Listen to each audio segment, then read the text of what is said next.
He's a pro-life legislator. He was the chair of the committee that a bill to abolish abortion was assigned to this past spring. There was a bill that would have criminalized abortion as murder in Texas. He had the ability to make that bill go up for a vote in the committee, but he decided to not let it go up for a vote. He killed that bill. A pro-life legislator killed the bill to abolish abortion in Texas. Why? His reasoning is, we can't prosecute women who murder their children for murder. We can't prosecute people who murder their preborn children for the crime of murder. That's his reasoning. He doesn't want women who murder their children to get the death penalty or life in prison. Then he's not pro-life. Well, that's what pro-life is. That's what pro-life has turned into. It's we don't want to. We don't. That's not what it is. Well, pro-life can mean anything. All it means is for life. So that could mean I'm for some lives. You know, I'm for life in this certain circumstance, because you have tons of pro-life people who support like a 20-week abortion ban or a heartbeat bill that writes into law that it's okay, implicitly saying it's okay to murder people if they don't have a heartbeat.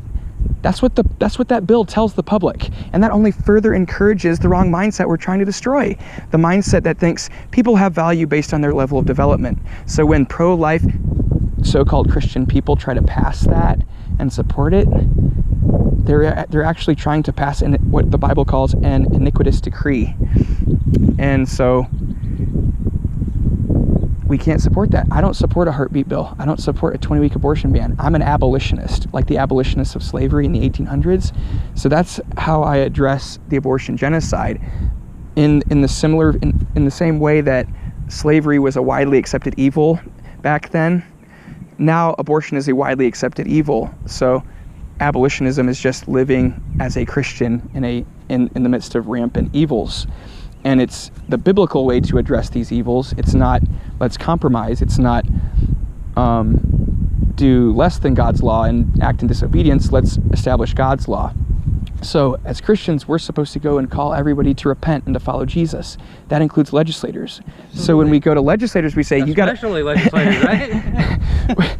we got to go to the legislators and say, hey, repent, follow Jesus. And following Jesus for you and your job is doing what Romans 13 said, which is to like punish those who do evil and reward those who do good. And how do they know how to do that? According to God's law. There's no other way to know what's good or what's bad and how to punish people without God's law. So we tell them, hey, you need to establish God's law against murder for every human being and don't show partiality. That's your job. So for preborn children, you need to write a bill that would criminalize abortion as murder, and so that people who murder their preborn children would be prosecuted for murder. And if they don't do that, if they say, no, we can't do that, we can't defy the federal government, we have to just work within this perverted framework set up by the Supreme Court when Roe v. Wade. So if they say that, well, you don't say, okay, we'll take this other route where you can write a heartbeat bill or like a 20-week abortion ban.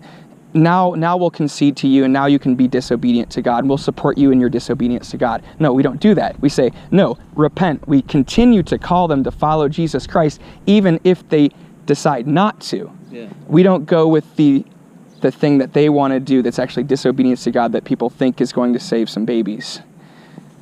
Those laws won't save any babies, because those laws won't even go into effect, because they'll just get struck down by the Supreme Court, because they don't even intend to defy the federal government. So how much positive action are you getting out of this? I mean, how many churches have you hit here? I've hit like several. I've been doing a lot of work in Dallas as well. Okay. In the Dallas area. You don't live here? I do live in Midland, okay. But I drive to Dallas to join some people who do this. There's a whole lot of more going up there, right? Well, yeah, it's just a bigger area, and there's Did Jeff you see the flags they're flying now downtown? No, I didn't. I just saw a Midland Reporter Telegram article 2 days ago. They're flying flags all downtown. In No God We Trust. Really? And I the very first thing I envisioned was a megaphone, just like you have. I was like, I could totally go down there with a megaphone and just preach love, and just see how many people I could reach. Well, what is God? Well, yeah, you need to go out and preach the gospel. Well, absolutely. Yeah. So I was at this guy's church, Jeff Leach. I was telling you about him. Uh-huh.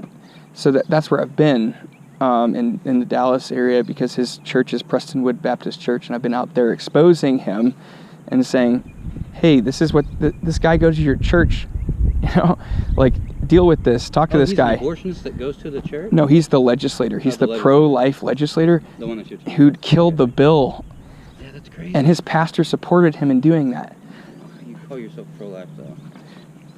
We should call ourselves abolitionists, right, and make the distinction. Right. And so that, like, using the word abolitionist is helpful because it helps distinguish you from a compromised, unbiblical movement, the pro-life movement. Right.